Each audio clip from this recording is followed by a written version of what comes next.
السلام عليكم ورحمة الله وبركاته. إن الحمد لله نحمده ونستعينه ونستغفره ونعوذ بالله من شرور أنفسنا وسيئات أعمالنا. من يهده الله فلا مضل له ومن يضلله فلا هادي له. وأشهد أن لا إله إلا الله وحده لا شريك له وأشهد أن محمدا عبده ورسوله. أعوذ بالله من الشيطان الرجيم. بسم الله الرحمن الرحيم. يا أيها الذين آمنوا اتقوا الله حق تقاته ولا تموتن إلا وأنتم مسلمون.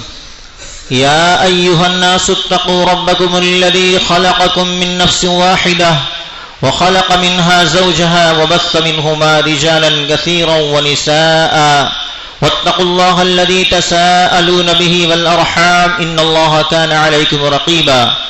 يا أيها الناس اتقوا الله وقولوا قولا سديدا يصلح لكم أعمالكم ويغفر لكم ذنوبكم ومن يطع الله ورسوله فقد فاز فوزا عظيما.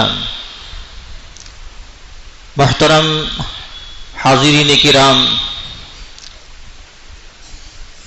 دینی ملی بھائیوں، عزیز دوستوں، پیارے بچوں، پردہ نشین خواتین ملت اسلامیہ، سب سے پہلے تو ہم اللہ رب العالمین کا اس نعمت پر شکر ادا کریں کہ اللہ تعالیٰ نے ہمیں انسان بنایا، اشرف المخلوقات بنایا، اور انسان ہونے کے ساتھ ساتھ اللہ تعالیٰ نے ہمیں ایمان والا بنایا. یہ اللہ کا لاکھ لاکھ شکر و احسان ہے. اور اس کے ساتھ اللہ تعالیٰ نے ہمیں صحیح سلامت رکھتے ہوئے رمضان المقدس اور عظیم عظمت والا مہینہ نصیب فرما کر اس ماہ مبارک کے اندر روزے رکھنے، قرآن مجید کی تلاوت کرنے، رات کو قیام اللیل کرنے، صدقات و خیرات کرنے، زکوٰۃ دینے، روزہ افطار کرانے، سحری کا انتظام کرانے سفرا حضرات کے لیے، یہ سب اللہ رب العالمین کی توفیق اور مدد سے ہوئی. آج اللہ رب العالمین سے انہی تمام نیکیوں اور اپنی مغفرت اور بخشش مانگنے کے لیے اللہ رب العالمین سے یہاں پر ہم جمع ہوئے ہیں. میرے بھائیوں، آج خوشی کا دن ہے، لیکن خوشی کا مطلب یہ نہیں کہ ہم اللہ کی نافرمانیوں میں اپنی زندگی گزارنا شروع کر دیں. نہیں کہ ہمارے نوجوان حد سے تجاوز کر جائیں، اپنی زندگی اور موت کا خوف نہ ہو انہیں، اور وہ دوسروں کے لیے مصیبت کا باعث بن جائیں. خوشی کا مطلب یہ ہے اسلام کے اندر کہ اللہ رب العالمین کی جتنی عبادت پہلے کرتے تھے اس سے کہیں زیادہ عبادت کرنا شروع کر دیں. جیسے رات دن میں روزانہ کتنے وقت کی نماز فرض ہے؟ 5 وقت کی نماز فرض ہے، لیکن اس خوشی کے موقع پر اللہ تعالیٰ نے 6 وقت کی نماز فرض کر دی. خوشی کے موقع پر روزانہ 5 وقت کی نماز، لیکن عید الفطر کے موقع پر وہ 5 نمازیں تو ہے ہی ہیں، یہ 2 رکعت اور اللہ تعالیٰ نے ہمیں دے دی کہ آپ 6 وقت کی نماز پڑھو. خوشی میں عید الاضحیٰ میں بھی تو اللہ رب العالمین خوشی میں اپنے بندوں سے اور زیادہ عبادت کروانا چاہتا ہے. یہ ہے خوشی کا مطلب. خوشی کا مطلب ہم اور آپ یہ نہ سمجھیں کہ ہم بالکل آزاد ہو گئے، کہیں بند تھے، مقید تھے، اب ہمیں کوئی روکنے ٹوکنے والا نہیں، جو چاہیں کریں، جو جہاں چاہیں آئے جائیں. یہ خوشی کا مطلب نہیں ہے میرے بھائیوں. ابھی تک شیطان آزاد تھا، ابھی تک شیطان مقید تھا، بندھا ہوا تھا، جہنم کے دروازے یہ بند کر دیے گئے تھے. لیکن یہ صرف رمضان کی برکت سے، رمضان کا مہینہ ختم ہونے کے بعد اب شیاطین چھوڑ دیے گئے، جہنم کا دروازہ بھی کھول دیا گیا. میرے بھائیوں، شیاطین بالکل آزاد ہو چکے ہیں. اب وہ ایک ایک کو پتہ لگا کر کے تلاش کر کر کے کہ کون کتنا زیادہ متقی ہے، جو جتنا بڑا متقی پرہیزگار بنا ہے اسی پر اپنی محنت شروع کر دے گا۔ یہ رمضان کا مہینہ سال کے 12 مہینوں میں ایک مہینہ آتا ہے ہماری اور آپ کی تربیت کے لیے، ہماری اور آپ کی ٹریننگ کے لیے کہ عبادتوں میں، نماز میں، صدقہ خیرات میں ہمارے اندر جو لاپرواہی، سستی، کمی، ڈھیلا پن آ گیا ہے اس میں تیزی لانے کے لیے ایک مہینے کی ٹریننگ اور تربیت دی جاتی ہے۔ جیسے مثال کے طور پر آپ سمجھ لیں کہ سائیکل ہے، سائیکل کو آپ گھمائیں، گھماتے رہیں گھماتے رہیں گھماتے رہیں اور گھمانے کے بعد اس کو چھوڑ دیں تو سائیکل کا پہیا اسٹینڈ پہ جو کھڑا ہے وہ پہیا کافی دیر تک چھوڑنے کے بعد بھی گھومتا رہے گا۔ تو ایک مہینہ تربیت کے بعد اب ہمیں چھوڑ دیا گیا تاکہ اثر 11 مہینے تک رہے، وہ 11 مہینے تک وہ پہیا چلتا رہے اور اس کا اثر ہماری زندگی کے اندر باقی رہے۔ میرے بھائیوں، دنیا کے اندر ہر قوم اپنے کاروبار اور تجارت کا حساب لگاتی ہے۔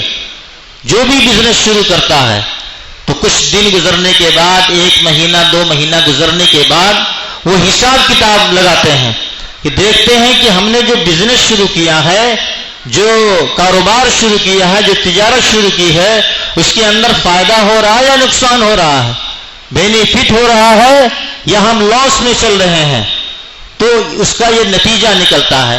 تو دنیاوی معاملات میں حساب کتاب لگانا یہ کوئی عیب کی بات نہیں ہے، اچھی بات ہے، لیکن اس سے زیادہ اہم اور ضروری بات یہ ہے کہ ہم اپنے اخروی معاملات میں حساب کتاب لگائیں کہ ہم مہینے میں جو عبادتیں کی ہیں، قرآن کی تلاوت کی ہے، صدقات و خیرات کیے ہیں، وہ ہمارے قبول ہوئے کہ نہیں، ہم نے کیا کھویا کیا پایا، کیا رمضان کے مہینے میں ہماری اس قدر تربیت ہو چکی ہے کہ ہم جھوٹ بولنا چھوڑ چکے ہیں، کیا رمضان کے مہینے پا کر کے ہم اس لائق ہو چکے ہیں کہ ہم 5 وقتہ نمازی بن جائیں گے، کیا رمضان کا مہینہ پا کر کے ہم اس بات کی ہمیں تربیت ہو گئی ہے کہ ہم کسی کا دل نہیں دکھائیں گے، کسی سے وعدہ خلافی نہیں کریں گے، جھوٹ نہیں بولیں گے، کسی کو تکلیف نہیں پہنچائیں گے۔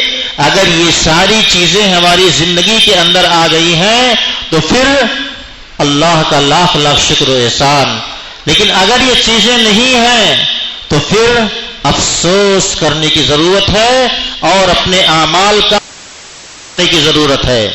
میرے بھائیوں، اپنے گریبانوں میں جھانک کر کے دیکھیں کہ ہم نے رمضان کے مہینے میں جو اعمال کیے، جو نیکیاں کی، وہ اللہ کی بارگاہ میں قبول ہو سکی ہیں کہ نہیں ہو سکی ہیں۔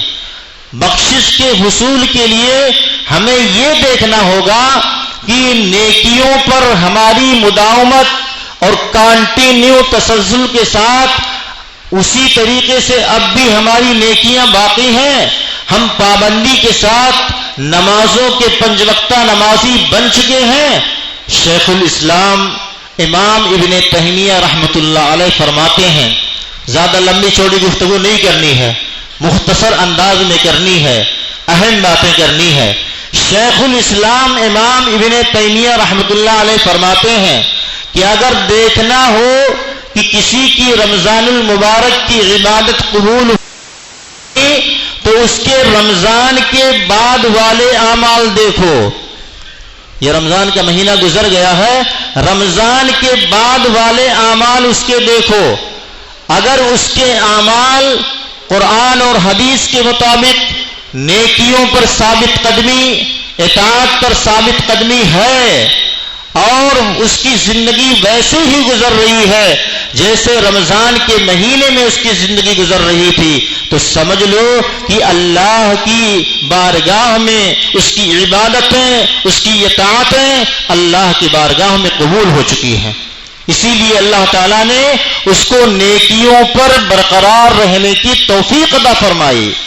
اور جس کو یہ دیکھو کہ رمضان المبارک گزرنے کے بعد اس کی زندگی میں فرق آ گیا، اچھا بدلاؤ نہیں آیا، وہ جیسے کا تیسا رہ گیا، اور وہ جیسے پہلے تھا راہ ضلالت میں بھٹک رہا تھا، بے نمازی ہو کر کے زندگی گزار رہا تھا، اللہ کے دین سے دور ہو کر کے زندگی گزار رہا تھا، مسجدوں سے کوئی واسطہ نہیں تھا، اللہ اس کے رسول سے کوئی محبت نہیں تھی، اللہ اس کے رسول کے عذاب کا کوئی خوف نہیں تھا، آج بھی رمضان گزرنے کے بعد وہ اسی راہ کا راہی بن گیا ہے، وہ اسی راستے پر چل پڑا ہے، اسی راستے کا مسافر بن چکا ہے۔ تو اس کا مطلب آپ نتیجہ نکال لیں کہ اللہ کی بارگاہ میں اس کی عبادت قبول نہیں ہے، اس کا شمار بالکل انہی لوگوں میں ہوگا جن کے متعلق رسول گرامی جناب محمد رسول اللہ صلی اللہ علیہ وسلم نے فرمایا کہ رب صائم لیس له من صیامه الا الجوع ورب قائم لیس الا السحر۔ کتنے سارے روزے دار ایسے آپ کو مل جائیں گے کہ جن کو ان کے روزے سے کوئی فائدہ نہیں پہنچتا ہے سوائے بھوک اور پیاس کے، وہ صرف بھوکے پیاسے رہتے ہیں، اس کا کوئی مطلب نہیں ہوتا، اس کا کوئی فائدہ نہیں ملتا ہے، اخلاص نہیں ہوتا ان کے اندر۔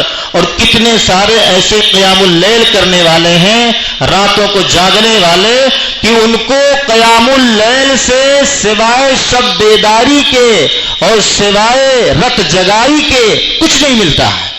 وہ بیٹھے ہیں، جاگ رہے ہیں، بات چیت میں مست ہیں، مگن ہیں، کیا پڑھنا ہے کیا نہیں پڑھ رہا ہے، امام صاحب بار بار رہنمائی کر رہے ہیں، تاکید کر رہے ہیں، لیکن پھر ان کے سمجھ میں نہیں آ رہا ہے، وہ بیٹھے ہیں، مست ہیں، باتوں میں مصروف ہیں، کسی کی غیبت ہو رہی ہے، کسی کی چغلی ہو رہی ہے، کسی کی برائی، کسی پر لان تان ہو رہا ہے، کسی پر تہمت لگایا جا رہا ہے، کسی کو گالی دی جا رہی ہے، کسی پر ظلم کرنے کی پلاننگ بنائی جا رہی ہے۔ انہی ساری مقدس اوقات میں انہی ساری غلط چیزوں میں اپنا وقت گزار دیتے ہیں۔ تو میرے بھائیوں، گویا کہ ایسے لوگوں کا شمار اللہ کے رسول صلی اللہ علیہ وسلم نے کن لوگوں میں کیا کہ ان کے روزے اور قیام اللیل کا کوئی کچھ حاصل ہی نہیں ہوا۔ اسی طریقے سے میرے بھائیوں، آج کے دن صدقہ خیرات کرنے کی فضیلت ہے۔ صحیح حدیث ہے، اللہ کے رسول صلی اللہ علیہ وسلم عید الفطر اور عید الاضحیٰ یا عید الفطر یا عید الاضحیٰ کے دن اللہ کے رسول صلی اللہ علیہ وسلم عیدگاہ گئے، سارے لوگوں کو اکٹھا کیا، مردوں سے کہا تصدقوا، صدقہ کرو، وَأَمَرَهُمْ بِالصَّدْقَةِ، اور حکم دیا لوگوں کو، اور لوگوں نے صدقہ خیرات دل کھول کر کے دیا، کشادگی کے ساتھ ہاتھ پھیلا کر کے اللہ کے راستے میں دیا، صدقہ کیا۔ اور اس کے بعد اللہ کے رسول صلی اللہ علیہ وسلم پلٹ کر کے گئے خواتین کے شعبے میں، اور وہاں جا کر کے کہا کہ تصدقنا، وہاں بھی صدقے کی بات کی اور کوئی بات نہیں کی۔ دیکھیے آج کے دن اللہ کے رسول کیا بات بتا رہے ہیں؟ صدقہ کرو، اس لیے کہ صدقہ یہ اللہ کو بہت ہی محبوب اور پسندیدہ ہے۔ تو عورتوں سے کہا صدقہ کرو تم لوگ زیادہ سے زیادہ، فإنی رأیتکن اکثر من اہل النار، اس لیے کہ جہنم کے اندر میں تمہاری تعداد زیادہ دیکھ کر کے آیا ہوں۔ تو عورتوں کو اعتراض ہوا کہ ایسا کیوں، عورتیں کیوں زیادہ جہنم میں ہیں؟ اس لیے کہ اللہ کے رسول صلی اللہ علیہ وسلم نے فرمایا کہ عورتیں بہت جلدی لان تان کرنے لگتی ہیں، ایک دوسرے کو ملامت کرنے لگتی ہیں، یہ بہت جلدی ناشکری پر آمادہ ہو جاتی ہیں اور بہت جلدی اپنے شوہروں کی ناشکری کرتی ہیں۔ وَتَكْسُرْنَ اللَّانَ وَتَكْفُرْنَ الْعَشِيرَ، ان کے اندر یہ خرابی ہے۔ تیسری خرابی یہ ہے، تیسری کمی یہ ہے کہ اتنی کم عقل ہوتی ہے اور دین میں کمی ہوتی ہے، عقل میں بھی کمی ہوتی ہے کہ اچھے سے اچھا انسان، عقل مند، سوجھ بوجھ والا، دور اندیش آدمی اپنی بیوی سے ہار جاتا ہے، اپنی بیوی سے اور اس کی باتوں سے، یعنی وہ بیوی اس کا دماغ چاٹ لیتی ہے. یہ اللہ کے رسول صلی اللہ علیہ وسلم نے عورتوں کی کمی بتائی ہے، جس کی وجہ سے جہنم کے اندر ان کی تعداد کثرت میں اللہ کے رسول صلی اللہ علیہ وسلم نے. تو میرے بھائیوں، گویا کہ مردوں کو بھی صدقہ خیرات کرنے کا حکم دیا اور عورتوں کو بھی جا کر کے زیادہ سے زیادہ صدقہ خیرات کرنے کا حکم دیا. اس کے بعد عورتوں نے اپنے زیورات، کان کے، گلے کے، وہ نکال کر کے اللہ کے رسول کے حوالے کر دیے کہ یہ لو اللہ کے رسول صلی اللہ علیہ وسلم آپ دین کے کام میں لگا دیں. آج آپ کے لیے بہت ہی بہترین موقع ہے. کون سا موقع؟ یہ مسجد کے سامنے پچھم والا گوڈاؤن جس کا سودا ہو چکا ہے، جس کا سودا 90 لاکھ میں ہوا، ابھی 7-8 لاکھ روپیہ دینا باقی ہے، اور مدرسے کے پچھم 2 گوڈاؤن کا سودا ہو چکا ہے جس کا کافی رقم دینا باقی ہے، کچھ معمولی رقم بیانے کے طور پر دیا گیا ہے. تو میرے بھائیوں، آپ زکوٰۃ دینا چاہیں تو مدرسے کی زمین میں دے دیں. آپ زکوٰۃ کے علاوہ رقم صدقہ خیرات کرنا چاہیں مسجد کے زمین میں آپ اپنا پیسہ لگا دیں. یہ بہت نیک کام ہے. اس کے لیے باہر کچھ احباب ہو سکتا ہے چادر لے کر کے کھڑے ہوں. آپ سے گزارش کی جاتی ہے کہ آپ یہاں سے نکلیں تو آپ ضرور اس نیت کے ساتھ اس میں ضرور کچھ نہ کچھ ڈال دیں کہ اللہ کو آج کے دن یہ صدقہ خیرات بہت ہی محبوب اور پسندیدہ ہے اور بہت ہی اچھے کام میں لگنے والا ہے. دین کے کام میں، اللہ کے گھر میں اور مدرسے کے کام میں، جہاں سے دین اور اسلام کی نشر و اشاعت ہوتی ہے، کلمہ بلند ہوتا ہے، اس میں لگنے والا ہے. وہ جب تک رہے گا قیامت کی صبح تک اس کا صدقے کا ثواب صدقے جاریہ کے طور پر ہمیں اس کا ثواب ملتا رہے گا. تو میرے بھائیوں، اس سے بہترین موقع اور ہاتھ آنے والا نہیں ہے. میں اپنی گفتگو زیادہ لمبی نہ کرتے ہوئے بار الہ سے دعا رب العالمین ہم سب کی نیکیوں کو قبول فرما لے. اللہ تعالی ہمارے روزوں کو قبول فرما لے. اللہ تعالی ہمارے قیام اللیل کو قبول فرما لے. اللہ تعالی ہمارے صدقات و خیرات اور زکوٰۃ کو قبول فرما لے.